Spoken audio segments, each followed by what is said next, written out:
Good morning, you join me today at Southwold Harbour in Suffolk. I am strapped with my favourite X Pro 3 and my new favourite lens. This is the TTArtisans 27mm autofocus lens. It is their first autofocus lens, I hear, and it's phenomenal. I got sent this about a couple of months ago and it has stayed on my X Pro 3 the entire time. The sun is just rising here, it's pretty nippy, but the harbour is beautiful. There are so many great photos to be taken here, so we're going to walk around, make some photos, and then I'm going to hop back home in the warm and tell you more about why this lens is so good.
Okay, so first things first. The intro I shot for this video was shot on the X-H2S with my Sigma 18-35.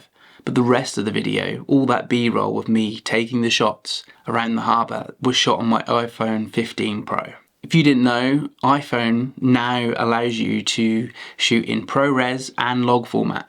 So you can now colour grade and add LUTs to your footage, which you previously couldn't do. How have we reached a place in life where our phone can literally produce quality as good as this? So for this video, I was able to use one of my LUTs. I used Overcast, which is part of my Rec 709 pack.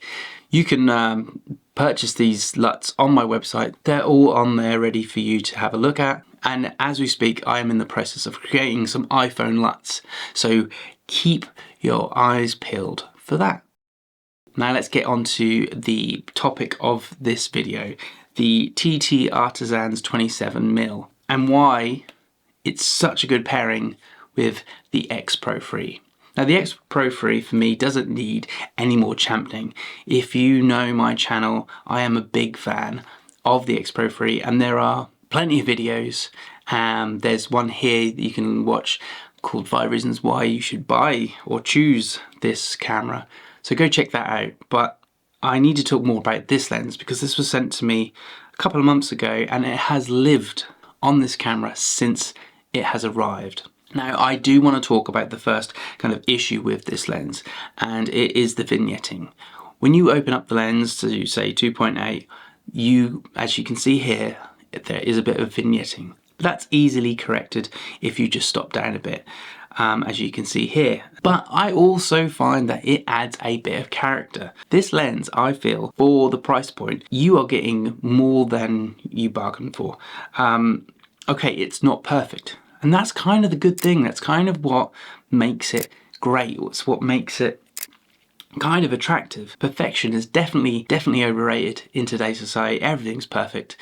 This obviously still shoots bloody clear images, and it really does, you know, pack a punch. However, for some people, the vignetting might be an issue, and if you want to open up this lens and shoot, you may have issues with it. So let's just get that out of the way first. The vignetting is a problem, and some of the chromatic aberration as well, which has been talked about largely with this lens.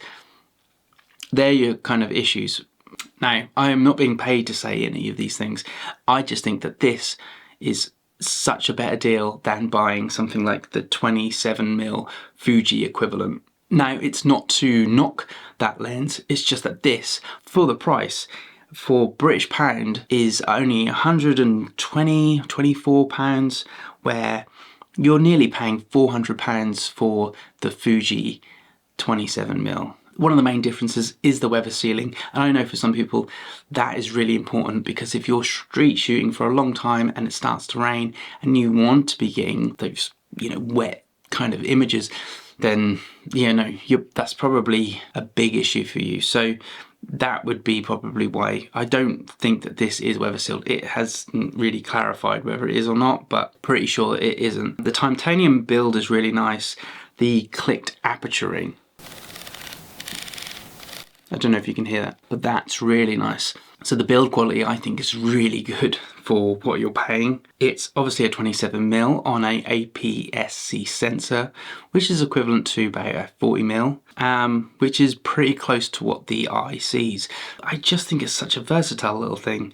Like I said, bags a character, and it's only 93 grams, and to pair it with the X Pro 3, which has got a bit of weight to it. This is a bit of a tank, the X Pro 3. It pairs well, and like I said, probably will sit on here for some months to come. What's great about this is the back lens hood doubles up as an interface for firmware updates.